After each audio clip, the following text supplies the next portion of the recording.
Please welcome to the stage Concordia's Hanne Dalmut.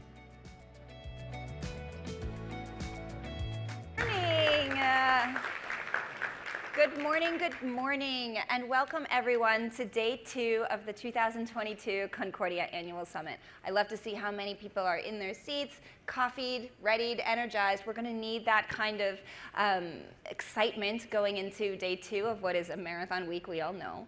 I couldn't be happier about some of the programming you can anticipate both today on the Metropolitan stage as well as next door on the Empire stage. We'll be tackling important topics ranging from everything. Well, we have the P3 Impact Award today, the MIT Solve and Horizon Therapeutics Prize winner. We have really fantastic programming around supply chain resiliency, inclusive employment. Oh, it's going to be fun, it's going to be important, and it's going to require all of you and your brain power to take the content from today's stage into the networking spaces. I'd like to briefly just thank a few of the folks who are critical to our success today. It includes AARP, the Global Fund. They're having the replenishment series right now towards their critical work. The Elizabeth Glaser Pediatric AIDS Foundation, who hosted a reception last night. Merck, ExxonMobil, Walmart, Siemens Healthineers, our COVID-19 testing partner. Big claps to them for keeping us safe. We have Visa, the Supreme Committee for Delivery and Legacy, MIT Solve and Horizon Therapeutics, the Taipei and Economic and Cultural Office of New York, McKinsey & Co., AB InBev Foundation, UNICEF USA, the Faith and Media Initiative. They're launching a really neat initiative in a strategic dialogue next door later today. Meta, also hosting an important strategic dialogue on global governance and democracy in the public spaces. The Microdose Psychedelic Insights for part 2 of their series on psychedelics and mental health.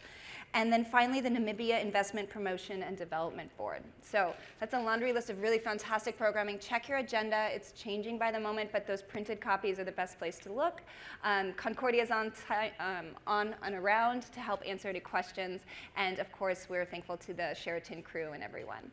So with that, without further ado, it's my great honor to welcome to the stage to a conversation New York State Governor Kathy Hochul. Governor Hochul.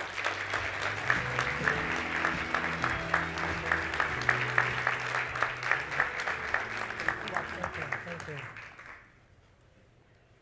Governor Hochul, thank you so much for joining us at Concordia today. We're grateful for your presence and your leadership. Thank you, Hanne. I'll start with a conversation or a question that affects at least 51% of the people in this room. Let's talk about representation and leadership and what it means to be the first female New York governor. How representation across policy and in the decision-making rooms in general is guiding what your administration has led for New York. Well, I appreciate the question, and it was just a little bit over a year ago when I took the position as governor of the state of New York, and I said at the time, I'm not here to make history, I'm here to make a difference. Oh, I like that. And I've lived by that every single day. And you talk about the influence of women. I assembled the smartest team of professionals, people who understood the policies and the challenges facing New Yorkers to be part of my team. And it's not a coincidence that probably 95% of them are women, okay. The people I rely on every day. So you can intentionally say, I am seeking the brightest. And very often you're going to end up with some very talented women. And I'm proud of what they do. But also, it's all an intentional decision to do things differently. And I came out of a place rising up through many years of public service. I was always the only woman. When I ran for my local town board, I was the only countywide woman official. I was representing a seat in Congress where there were only 20% of women. So I'm very accustomed to being the only woman, but I want to end this era, and I want to make it normal that people will see women in top leadership positions, and that is why I feel like my success hinges on this as well. Not just to be successful personally, but also to say to everybody who thinks that New York State has to be governed in a certain manner, in a rough and tumble way because it's a complex state, but a woman can do this. And so no one will ever question the ability of a woman to do this. So that's the perspective I bring to this, and it also drives my policy decisions because I'm always going to say, how does that affect a working mom? Is she going to be able to work that job? What about childcare? What about workforce development? So it does frame things differently when you have a woman in these positions, and that's how we execute our policies really across the administration. That's brilliant. And across the board, representation across gender, demographies, economic classes, et cetera, all change the way somebody approaches a challenge, a lived experience, and then of course the policies have to reflect for that non-uniform perspective. So wonderful. You've committed towards a new era of collaboration, which at Concordia we love. We're all about public-private partnerships, cross-sector collaboration, our convene, connect, create model. Can you speak a little bit about how you approach collaboration, what that looks like in a practical sense from the day-to-day and the variety of challenges you're facing? It's again a decision. You know, I can decide to carry on the way people expect, or I can do it differently. I'm doing it differently. What does that look like? It means for the first time in decades, the governor of the state of New York works with the mayor of New York City. Now I know that's headline breaking news, but we've worked so closely on public safety and homelessness and affordable housing because we can do so much more together. So breaking down the institutional acceptance that you always have to be in a combative format, I said, no, we work together, and I think it just also gives people some confidence in their leadership too. It's not about our egos and not about us knocking each other around, scoring political points. It's about who's doing the most work together for the state of New York and the people. But also in the private sector, you know, when I look at complicated projects like Penn Station, that could have been sitting there for years and years to come because of the lack of cooperation with organizations like Amtrak, right, and the governor of New Jersey, and the people who live in the community, and the private partners, and we just pull them all together and we say, we have to get this done. It is a disgrace that the greatest city on the planet, I'm sorry if anybody's from anywhere else, but this is New York, it's how we talk and it's true. You know, you deserve to have a world-class experience when you're coming in on your daily commute or you're visiting for the first time, and Penn Station does not give you that. It feels like you're in the depths of hell when you should have the skies of the heavens opened up and looking on you, and that's what we're going to do. So that's just one example where we literally a year ago said we're going to do this, and we are on a fast track to get that done. Same thing with Terminal 1 out at JFK, another project that people thought couldn't happen. Much nicer, by the way. And LaGuardia, those projects are great, but we're doing yet another, the largest terminal expansion in the country. Okay. We just did a groundbreaking for, and again, it's going to be driven by MWBs. A lot of women might own business, at least 30% of that. But again, the private partners I had to pull into this, you know, for the funding, the airlines and the equity partners. We had, we had incredible people stepping up to help. So it's just about getting to a room, putting egos aside, and saying, okay, let's get this done. And we've had tremendous success just using that very basic model that I believe is natural to a lot of women as well. Mm-hmm. That collaboration, and I like the roll up your sleeves, get it done, but make sure the right people are around the table to do it. Exactly. Because it is an opportunity for economic empowerment and just expansion in so many ways. So it's great that that pie has gotten bigger. You mentioned a few of the areas that you're working specifically with the City of New York on, but can you share a bit about, as we're coming or emerging, hopefully, from this pandemic, but it's affected so many people in so many different ways. What are some of the policy priorities or things that are really kind of on your table today? You're leaving us at, this morning.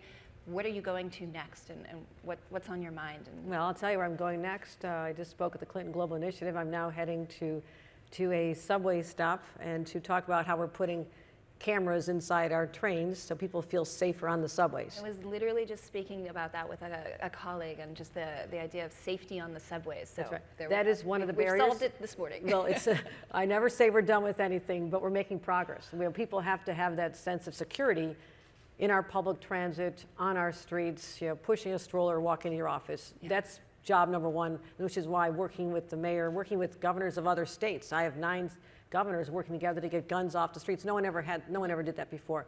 But that's just one of our challenges, and we're working on that. But also, this pandemic put a spotlight on glaring inequities that have existed a long time in healthcare, and also the disparities in who's doing the work, who are the essential workers, and why was it mostly women that lost their jobs or had to be the ones who showed up during the horrific experience where they did long days and hours working in hospitality, working in hospitals. So our budget reflected that. We helped our nurses be stabilized. A lot of them left the workforce. We just had $10 billion on the table to help our healthcare systems get it back on their feet, as well as money directly to our healthcare providers, the nurses in particular, who really were hit hard by this pandemic, helping them get a little more money in their pocket. So that was an intentional investment in people and in systems we have to bring back. Affordable housing. Mm-hmm. Everybody wants to live in New York. That's a great thing. but we have to have affordability so people who grew up here can grow up and live in the same community where they can raise their kids like they were raised. And that's a barrier. So I'm working on finding really clever ways to look at existing housing stock. We're going to be making a lot of changes in our law this year. But also, I look at things, I walk around Midtown all the time. I'm looking at buildings, commercial buildings that are 40% full. Yeah. And I'm thinking, okay, if that's how it's going to be year 2, if it's going to be that way year 3, the rest of the space, if we can change some zoning, get some state laws changed, look at the space differently. Can there be these hybrid models where you actually have people living in some of these buildings as well? And I also say what's going to fix a lot of problems, put a child care facility in these buildings, put a child care space. To all enlightened businesses, if you're expanding, you do this, you will have no trouble recruiting men and women who want to go to work but don't want to worry about whether or not they're going to find reliable childcare. You bring that to the workplace, there's no stopping you. So I focus on this, and when I talk to companies that are looking for financial support, economic development investments in them, and I can say, okay, now you're at the table wanting help from the taxpayers, what are you doing to help your workers as well? And it's a good thing for the business, but it's also a great thing for the families of New York. So those are just a couple areas. It's about expanding childcare, affordability of housing, public safety, but also we are leaning so hard into the green energy revolution. I'm excited about this. And our Green Chips Initiative, $10 billion on the table. Anybody in semiconductors, this is the place you want to grow your business, leveraging the $52 billion from the federal government. Thank you, Joe Biden, for that, because we jumped out the first state. We know the money is going to be on the table for companies to expand here or come back here where they belong. But what state they're going to go to? They're going to come to New York now because of our aggressive approach. So those are just a couple of top-of-mind things we're working on, but it's an exciting time. It's at a time when people are just looking for leadership. They're looking for that sense of inevitability, that's regaining the feeling of being real New Yorkers again. And the traffic is back. That's a good New York feeling. I feel like we're back to, okay, it's not so bad. It was a lot worse when the streets were like a bowling alley, I'm telling you right now. So it's a good thing. But I feel the energy, but I also have to convey that sense of confidence in the future, so businesses will also follow that.